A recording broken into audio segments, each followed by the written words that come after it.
Good day, students. Today we'll have Exploring Design Through the Ages. Our visual arts attainment target is students should develop designs for specific purposes by presenting unique and original solutions for functional or decorative use. Each age was named by the available resource and technology.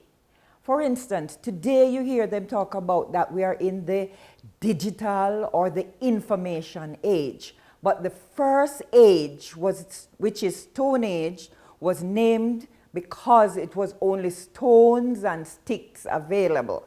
But the predominant feature, because of the land, was stone. So it was called Stone Age. During the Stone Age, you had three major civilizations that developed all of the things that we need today. The first major development or design was the wheel. With the design of the wheel came many inventions. Up to today we have the car, right? But we're going to look at the evolution of designs as we go through the Stone Age, right? So Stone Age is one of the longest ages that we've come across, because you have early Stone Age when man just learning to chip into stone and create things out of stone. And then you have the Mesolithic Stone Age, the Middle Stone Age, in which the designs got advanced, right? As the fire melted the iron, when they chipped at the stone, inside the stone, they noticed that there was some tough metal looking shiny thing within the stone. When they placed it on the fire, it melted. And then after it cooled, it came back. So we moved from the Stone Age into the Bronze Age, where iron, gold, and metal, they had alloys. They was developed, the Bronze Age, where they found them in the rocks once they heated them for fire.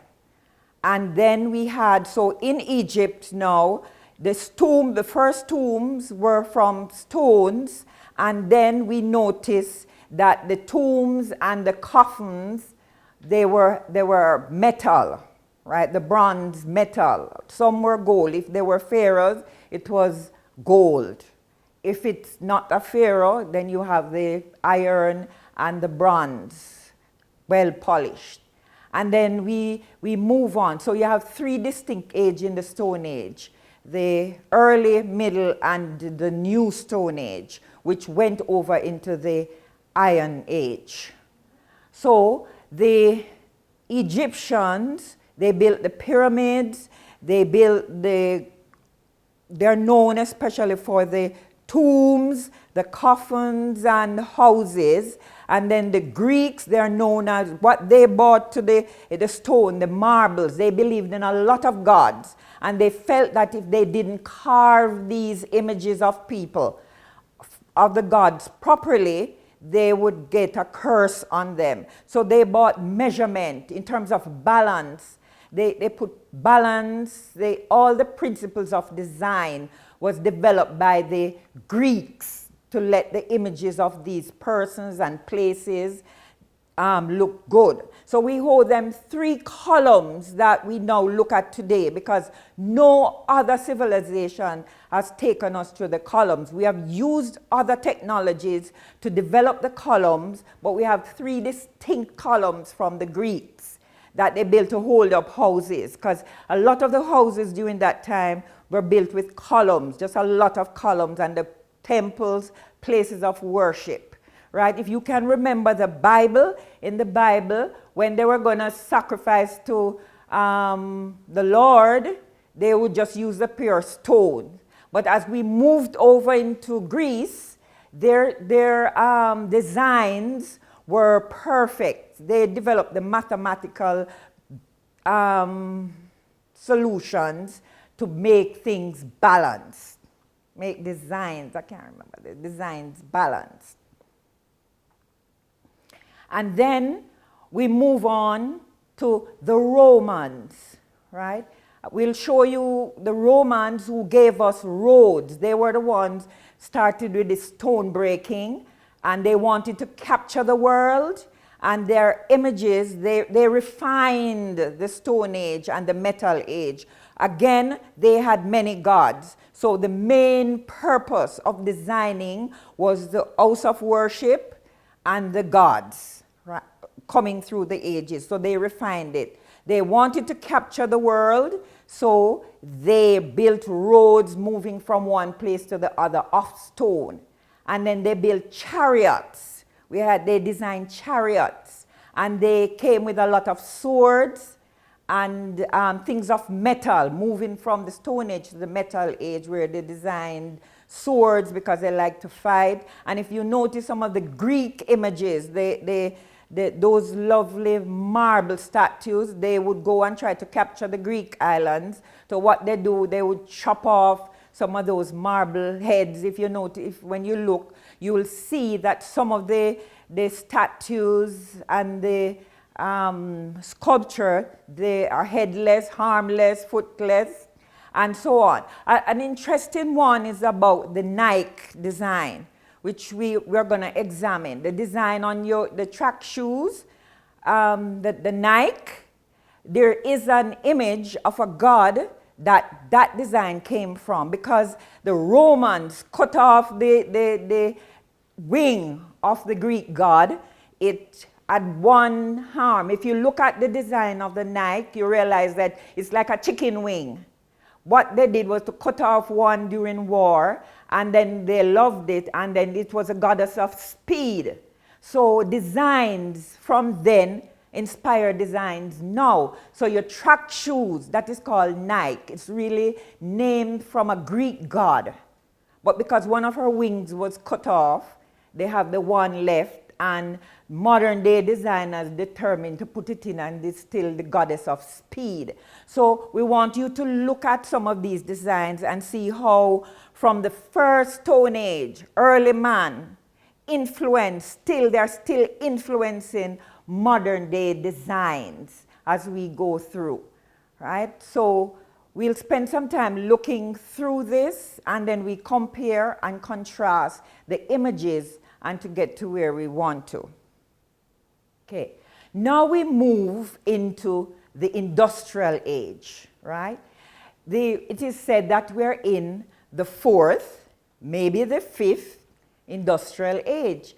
Well, the impact, remember what I said about resource and technology, that the ages are named either from the available resource or the available technology, right? So the first industrial age used water and steam to power mechanized production, right? Like the steamboats when you watch the old traditional movies.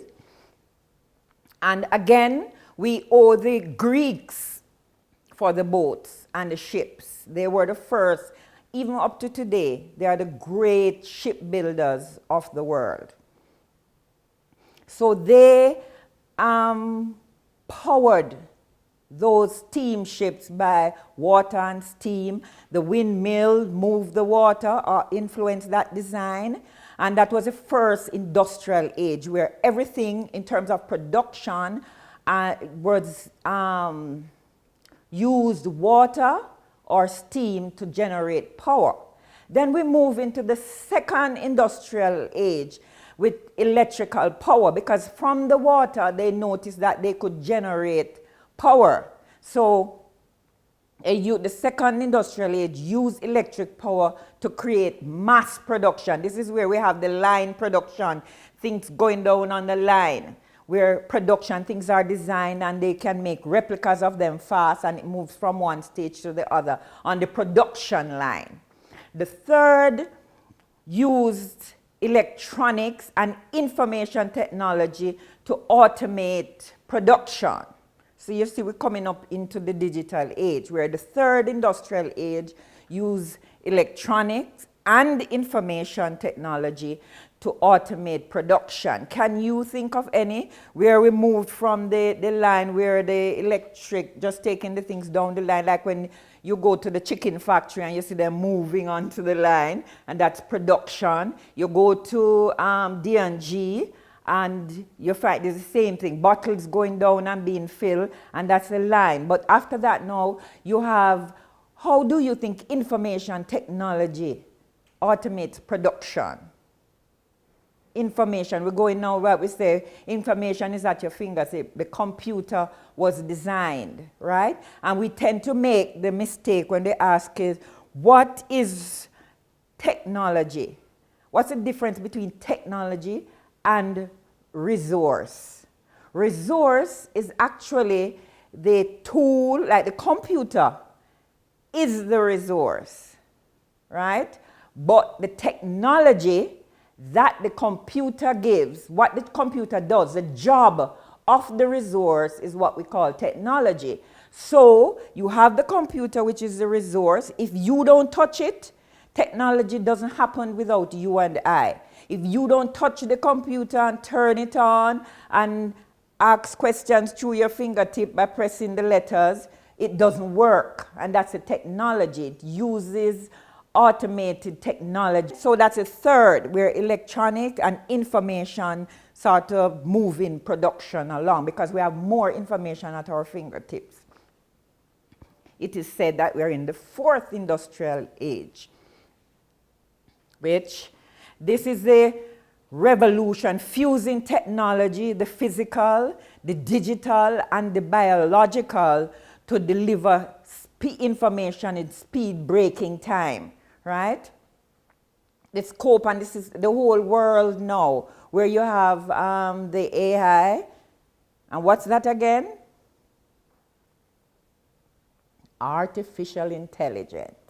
But remember, it's what you put in, you get out, right? So can you think of anything that the robots can do that we can't do? Can you think of something that the internet can do that we can do? What the internet does, right? It brings you information instantaneously, right? The robot will work, just keep working once it is programmed, right? So the robot would be the resource, and the computer is a resource, but the job that they do is the technology. What allows it to work to suit you and to produce things.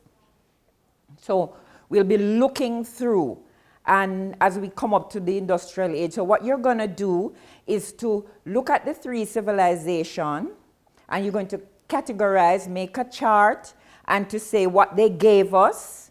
Like I said, the Greeks, what did I say? The Greeks gave us columns to hold up the houses, right? The Greeks gave us the columns to hold up the houses. They have you can look this up, the Doric, the Ironic, and the Corinthian, right? They have the different heads.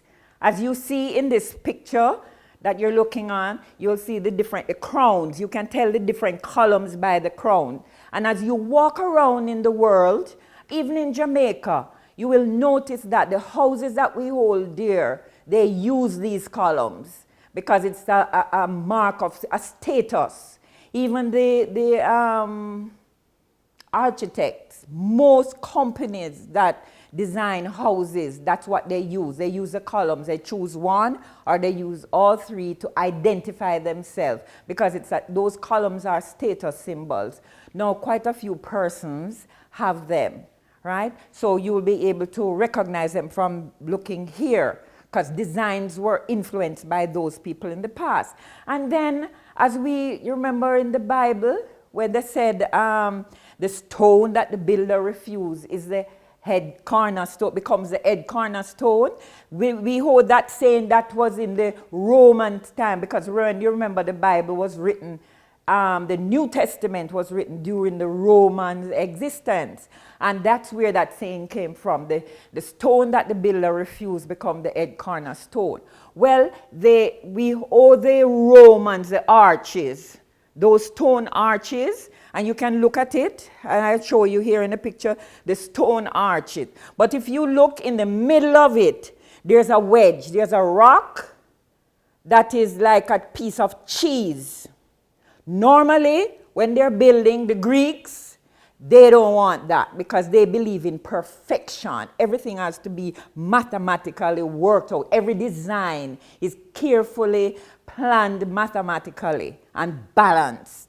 But the Romans came along and they believed in these arches. After the Greeks gave us the columns, the Romans gave us these arches where they used the stone. They chip away the stone and to build it. But they discovered that the arch couldn't stand up. So when you look at this column, you'll see a piece of a stone there that is not rectangular or square. It's not a cube or a cuboid. It is like a piece of cheese. Without that piece in the middle of the stone column, it won't hold up. The design would crumble. And that's where the idea of about the stone that the builder refused becomes the head cornerstone, because without that, the column wouldn't stand. And you can, as you go around and look, even in Kingston, down where we have the older buildings, you'll see the brick telling that story. That is how, without that piece to balance and put there, it wouldn't hold up, right? So you're going to examine. What I want you to do is to create 3 columns on your sheet within your diary or your visual arts diary. You're going to create 3 columns and you're going to write the Egyptians, the Greek, and the Romans, and you're going to list the things that the design world holds to them, because they all gave us, some gave us roads, some gave us columns, some gave us a way to bury the dead, and buildings, how to design those buildings like the Colosseum. I'm sure you've heard about it. That's what I want you to do. List them and see what we owe to them. And as you move about in your world, you will begin to notice on buildings, in offices, even at home, things that you have that you owe to those 3 generations when it comes to design, because no one, because you just can't reinvent the wheel, you can't reinvent pottery, and the Greeks gave us some wonderful pottery that we're using today,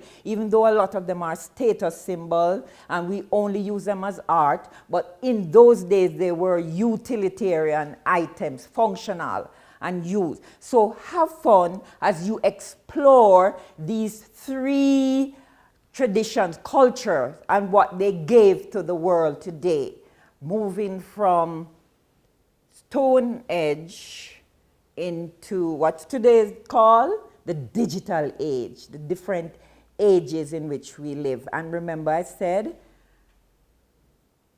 each age, and you must list that too, from Stone Age, what's the name of the different ages as we enter today's digital age and information age. What were they called? They were named either after the resource, like the stone was the resource available, and the iron, metal was the resource, so we moved from stone to metal. Please research that. From stone to what? All the different ages, why they were so named, and what we owed to them. How did we make use of them, and how they inform design in today's world. Bye. See you next class with your research. Happy research.